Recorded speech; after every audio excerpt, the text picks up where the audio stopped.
देशांना रशियाकडून तेल खरेदी करण्याची परवानगी दिली। ही मुदत आता आणखी वाढवण्याची शक्यता आहे। उद्या ही मुदतवाढ जाहीर होऊ शकते। अमेरिकेच्या या निर्णयामुळे जागतिक ऊर्जा बाजारावर याचा मोठा परिणाम होण्याची शक्यता आहे।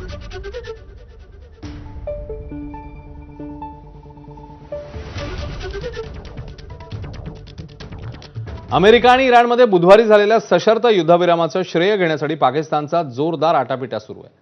आता पाकिस्तानला नोबेल शांतता पुरस्कार देण्याची मागणी होतीये।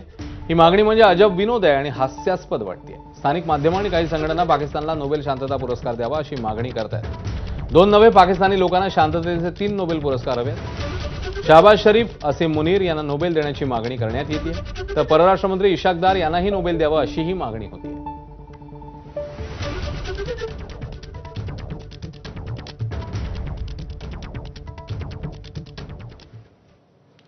आता बातमी आहे देशामधल्या निवडणुकांसंदर्भातली। भाजपने